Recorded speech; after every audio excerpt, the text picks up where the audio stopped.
Ladies and gents, boys and girls from around the world, welcome back to another episode of In the Huddle, EP 261. And it's time to have some fun, as I always do here on this mic. Y'all know how I do. Y'all know how I rock. Tick tock, the time is ticking. And it's time to get it in because we winning. Ladies and gentlemen, we trending right now, okay, on TikTok, whatever that app is. I'm not really a social media guy. Quite frankly, I hate social media. But, because of this, podcasting endeavors that we trying to do, your boy's stuck with the socials, even though I'm in and out. But trending, okay, cool. I guess that means something. But like and subscribe, okay, to the channel and follow us everywhere. In the Huddle Sports Radio on Apple, Spotify, Real Lil TV on TikTok and YouTube. And let's make it do what it do. We got good content coming out. We've been pushing out good content coming out. So definitely get up on that. Might as well join the train while the train is still moving, so you could sit there and say, I was there from the beginning before this podcast blew up. Because indeed, you got to speak it and receive it, brother. So let it be written. So let it be done. Lil Shadamas on the mic. I am ready today, and we got a loaded show. We talking NBA. We talking NFL. Can't you tell it's going down? So without further ado, before I even pass the mic, I do have a couple announcements. It's actually shout outs. Okay, I want to shout out my dad. And I want to shout out my niece. His birthday today, both of them. So, glad to see them doing good. And, I wish them many, many more. And, listen, you always got to shout out the birthdays. You feel me? Because it's a special day.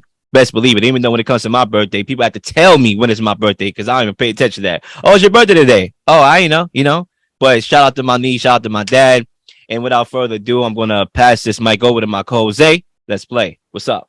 Hey, definitely, first and foremost, happy birthday to Papa Lil and the niece. That's beautiful to say the least. Oh, hey, it rhymed. I didn't even think that was going to happen.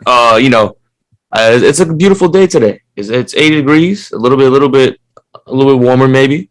It's something that we haven't seen in a while. But, once it starts heating up, the sports world heats up as well. There's a lot of news out there. Just read a couple of things this morning talking about how the Pacers and the Suns possibly are going to be making that trade soon, into the the Pacers.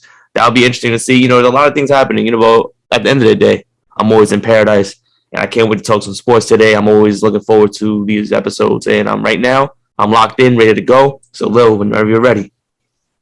That's a very interesting tape because I saw it earlier today, and I'm saying to myself, well, it looks like Zay's trade package is probably not going to be likely because once Aiden go to the Pacers, now that deal that didn't really look that lucrative to me, but more so to you, now that's definitely not lucrative. So you can kiss, if that happens, you can kiss Kevin Durant to the Suns goodbye, and we'll see what else team is willing to pay because right now the Nets are playing hardball. Okay, now they might have to lower that offer in order to get a deal done. We'll see if they do, or we see if there's a desperate team out there that's just so desperate that they're willing to pounce on the MVP known as Kevin Durant, former MVP known as Kevin Durant, and NBA Finals MVP, and 2 finals to be exact to his name. The most polarizing, fascinating, interesting debate show is live in the Huddle. All right, so the Lakers would need to send out a first-round pick in the Kyrie Irving trade. Should the Lakers be all in for Kyrie Irving? It's clear that the Nets are playing hardball, okay, and they want a first-round pick. Listen, if you send the Russ over here, give me a first-round pick. So let me answer the question here. Look, I think Kyrie Irving will end up on L.A. To answer the question, should they go all in for Kyrie Irving? I guess so. The reason why is because right now the Lakers, when you look at it from both sides, the Lakers are the only suitors for Kyrie Irving. Right, from a both sides perspective, because when you look at Kyrie Irving, he's actually on his way to being blackballed in the NBA. Nobody wants a guy, you can argue political views or things and whatnot and availability, whatever that is, right? So he's on his way to being blackballed. Nobody wants Kyrie Irving right now. So clear, Kyrie Irving's best shot at playing basketball again, at least in America, is on LA. All right, so that's one side of it. Another side, too, you can argue the Lakers are desperate to move on from Russell Westbrook because they see what I've been saw before they even made the move, which is that's not a good fit with LeBron James. It was never going to work, and they realized that, and they're trying to get off that and get rid of him. Now, me personally, I think the best fit for Kyrie Irving, and it's not more schematically, just more so about addition by subtraction, will be the Mavs. Okay, because they lost Jalen Brunson, another guy that can create his own offense on the floor to help Luka Doncic out. Now you're losing that. You're not replacing that yet. Okay, so a guy like Kyrie Irving, I think will be better there. And plus also, when the 45th variant come out, of COVID-19, because it's on its way there, and they have these mandates again, New York and California is going to be the first ones because, when laws come into effect, those are generally the two states that enforce those laws. So you would want to keep them out of LA. I would assume, because now you're having a part two of what we already just went through in Brooklyn. So I think the Mavericks being in Texas is more on the lenient side. Okay, they preparing for the apocalypse down there. They're not worried about COVID down there. Okay, so yeah, you got dudes out there building underground bunkers. I'm preparing for the apocalypse, bro. You know what I'm saying? So yeah, I think over there will be a better fit for Kyrie Irving. But nevertheless, I do think the Lakers should be all in because they need to get rid of Russell Westbrook because it's clear it's not going to work. And when you pair LeBron James and Kyrie Irving, we already saw it worked before. They won a championship, dummy. Okay, they won a championship together. And I think they complement each other pretty well. Look, even though Kyrie Irving is listed as a point guard, I don't think he's a point guard. He's not a point guard. He doesn't get others involved. That's not his game to look for the open man. LeBron James played with a sixth sense. He can find and smell when guys are open. So I think they could take turns facilitating the offense, right? Take turns doing it. 1 minute, LeBron James will pull the ball up the floor. The next minute, Kyrie Irving could do the same. They could switch up, and Kyrie Irving could play a lot of shooting guard, just like when James Harden was over there in Brooklyn, and he could operate freely, creating his own offense over there. So, yeah, I think it will work better for that team. I'm not guaranteeing a championship with Kyrie Irving coming over there, but I think it will put them in a better predicament and put them more so, I won't say in the driver's seat, but in the trunk to try to win a championship. Lil Shadamas on the mic. I think, the Lakers should send out that first round pick for Kyrie Irving trade due to the fact the Lakers are not looking to build through the draft. And I think that's important to understand with trading for Kyrie Irving because they're more worried about winning championships right now than the future of their franchise down the line. So with that being said, you trade Kyrie Irving you trade Russell Westbrook with the first round pick for Kyrie Irving because it does one of two things. One, it lets LeBron James know that you want him on his team and you want him to continue leading this franchise. On top of that, you give him weaponry in Kyrie Irving to pair up with AD to possibly push for a finals appearance in the Western Conference, which will be very tough because you have a lot of teams that's in the fray with the Memphis Grizzlies having a great season, with the Golden State Warriors showing their dominance again, with the potential of what the Mavericks could be or could do with what they showed us in the past season. Adding Kyrie Irving gives them another arsenal. The issue with that is when you're potentially thinking about trading Russell Westbrook, you're getting rid of the idea that you're going to have some cap space next season. Because if you do bring in Kyrie Irving, there's a possibility it'll be a sign-in trade where he'll get an extension and then he gets traded over, opposed to you just getting rid of Westbrook's contract, which is $46 million in cap space next season. So that'll be something that's interesting to play in to see what the Lakers will do because maybe if they don't get Kyrie Irving, you have Westbrook and you have Kyrie Irving, potentially both free agents next season. So the Lakers will still be able to bring in Kyrie next offseason for probably a cheaper bag, maybe 15, 20 million a year, probably not the full 36 or 37 he's getting paid currently. And then they're still able to add role players to the roster that desperately needs more talent on this team, of course. So I think that's the big debate right now in that front office because we need talent right now. We want to compete right now. But Westbrook's contract comes off the books at the end of the season. And then on top of that, we skip off a draft pick and we still may be able to get Kyrie Irving since we're the only team potentially looking to sign him on our team in the offseason. So I think that's the biggest debate right now when the Lakers are considering that trade for Kyrie Irving.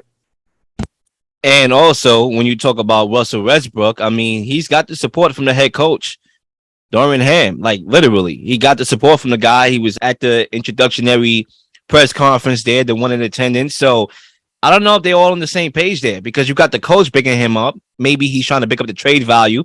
This is sports we talking about here. Anything could happen. Somebody could say one thing the next minute and you on a first plane smoking somewhere else. So I'm not sure if they're on the same page. I'm not even sure the front office want to do it because a report came out a couple of days ago that they're not all in. And that's where the biggest question for me lies is, okay, last offseason, LeBron James and Anthony Davis knocked on the door.